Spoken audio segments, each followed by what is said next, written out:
actual scale model, and this is part 2 of the Star Trek Deep Space Nine Security Officer Odo Scale 1 to 6. Now, in part 1, I started putting the body together and painting the head and arms. So I'm going to be jumping right in here where I left off. I'm using Rebel Aquacolor 3-in-1 brown silk, and this is for the hair, as you can see here. So again, it's light coats and just applying it evenly over the head area. I'm not too worried about fine detail at this point. I'm just doing the main coverage. If I do go over the hairline, it's a simple case of adding the flesh colour in over the top of it, and that sort of helps blend in the hair to the skin tone as well.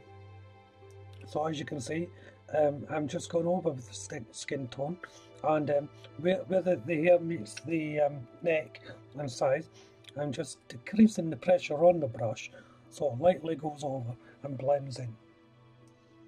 It's more sharper at the front, obviously because the hair swept back, but as you go around you can see it's starting to blend in with the skin tone to the hair.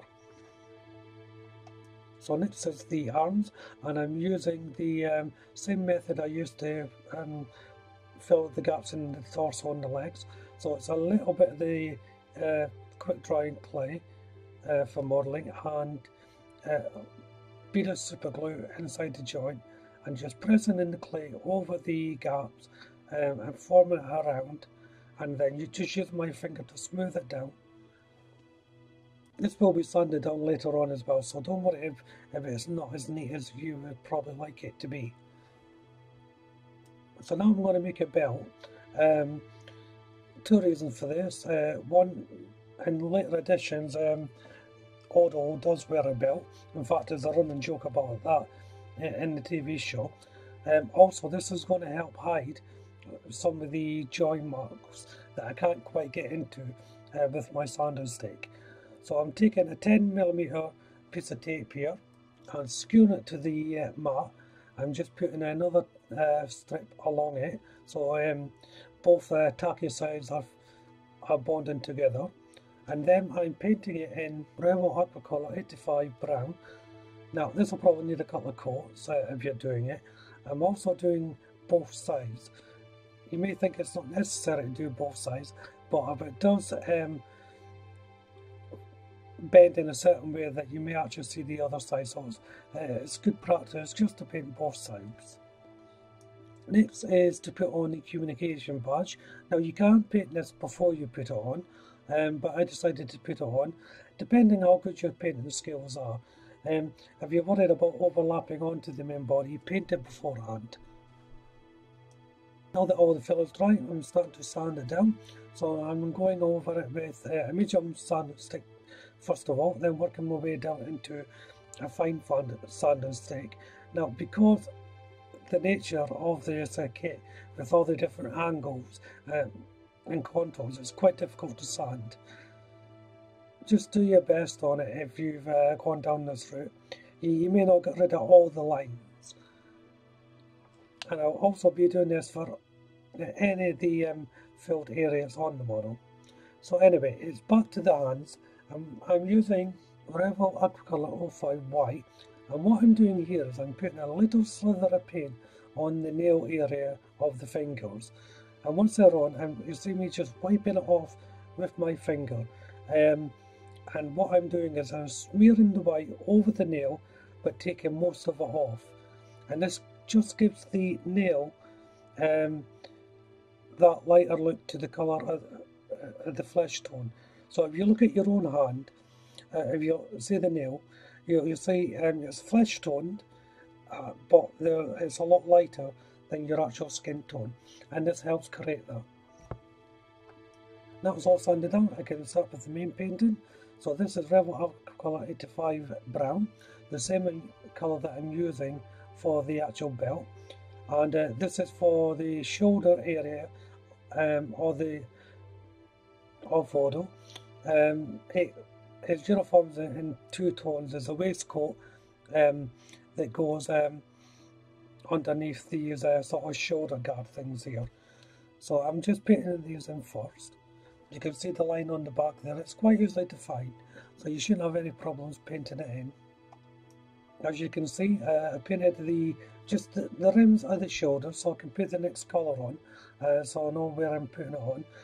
You may notice as well that I've also painted the badge of the same colour as the shoulders. This is just so that I don't have to cut in the colour once I paint the badge. Now, the colour I'm using here is Revel Aquacolor 84 Leather Brown, and this is for the middle part of the waistcoat. Now, in the end, I decided to change this colour, but I thought I would show you it going on anyway. I believe in showing you everything, whether I make a mistake or not, and you may decide you like that colour. So this is the reason why I'm showing you, even though I do change it. This colour is a really nice leather colour, but it's a really dark brown colour, and I just didn't like the contrast between my choice of brown and the dark brown. And now I'm just painting the arms. These are all first coats that I'm painting here. And like the shoulder, it's Revel Aquacolor 85 Brown. When you're painting over the clay, I didn't prime this because I've run out of primer, but you may want to prime it just to highlight any lumps and bumps that you don't like. And primer is very good at that. It brings out every detail for you to have a look at to see what it's going to be like, and any imperfections will show up. Paint will do it as well, as long as you don't put it on too thick. So I'm now using 82 Dark Earth by Revel Aquacolor, and this is the change colour for the waistcoat. As you can see, the contrast there. It's just a lot lighter brown compared to the dark leather. For the legs, I'm using Revel Aquacolor 86 Olive Brown, and I'm not too bothered with this meets up with the waistcoat area, because I am putting on the belt, as I said. If you're not putting a belt on, and if you want it perfect, I would suggest using a bit of masking tape just to know where your line is, and or you can follow the contour of the actual model itself, depending on what you've filled in, really. So you're going to have to judge this one for yourself by eye or photographs, however you want to do it, really. For the boots, I'm using 84 Leather Brown for the colour. This is the colour that I changed on the waistcoat. As I said, it is a really nice colour, and it works perfectly for the boots. Onto the comb badge, and there's two little black spots, so they're getting painted in Revel Aquacolor 07 Black Gloss, and the badge itself is in Revel Aquacolor 94 Gold.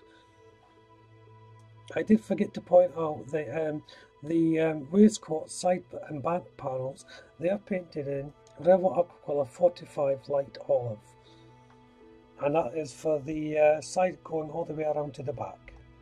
For the soles of the boots, I'm using 06 Tar Black, and it sort of gives off a rubbery hard look, the 06 Black. It's very good for pipes and things like that. So it's time to fit the simple belt. I put a little bit of super glue on the underside of the tape, and I'm just wrapping it around the torso. Just putting a little bit of glue as I go along. It doesn't take much, just a couple of little dots, but you don't want to put it all the way around to start with, so that you can make adjustments as you put it on. So you just wrap it around where you like. Try and get it taut so it looks neat, but also don't worry if it does sort of bunch up with the contours of the body shift. It sort of looks natural anyway when you do that, but you don't want it to be too loose and so it moves up and down. And then just cut it off and join it at your starting point. Now I've joined mine at the front, and the reason for that is I'm going to make another loop. So I'm taking a bit of the tape here, and I'm just doubling back on itself on both sides, and then once that's done, just another little bit drop of super glue here before attaching it. Now be careful, because as you can see that's stuck to my fingers, so be careful where you're putting the glue. And then it's just a matter of laying it onto where the join is. Now I did put it slightly off centre, more than that I would have liked. So in the end I decided to do a second one and put it next to it. As you can see, that's slightly off centre. I didn't realise when I was putting it on, and because I was using super glue it was too late to move it. So it was no problem. All I had to do was make up another piece to go over to go next to the one I already made. So it was the same again. And once the second piece was made, it was time just to place it next to it. I sort of like the look, but in Star Trek DS9, if you look at the Odo Carter, he's only, there's only one sort of big flat buckle type thing. So it's not 100% accurate, but he is a shapeshifter, so who knows. So as you can see here, I'm attaching the arms, putting in my spike into the main torso, and then just shifting them into position. So this is the phaser. So the overall background colour is Rebel Aquacolor 90 silver, and this is I'm just putting this all over the actual phaser unit.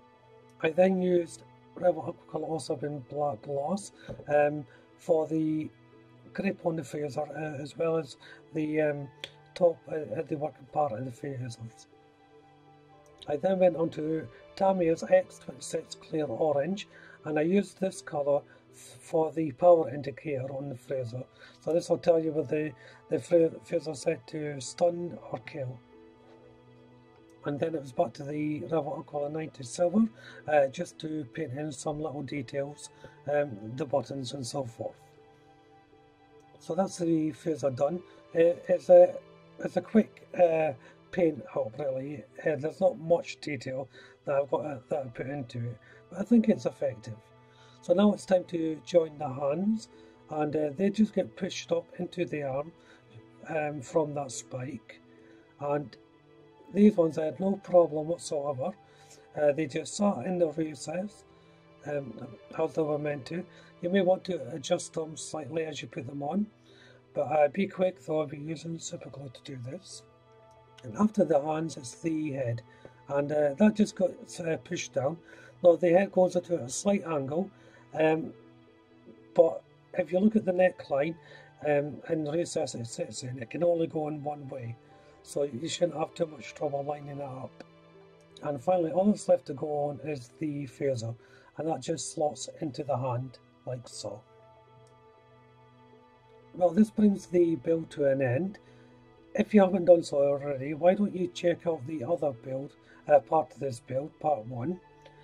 Also check out the rest of the videos on my channel, there may be something there for you to enjoy. Subscribe to the channel for any upcoming builds that I've got planned. I've got a couple of Star Trek builds I have in mind, as well as some armour coming up that I'll be doing shortly. Hit that like button and leave a comment as well. But for now, thank you all very much for watching. Bye bye.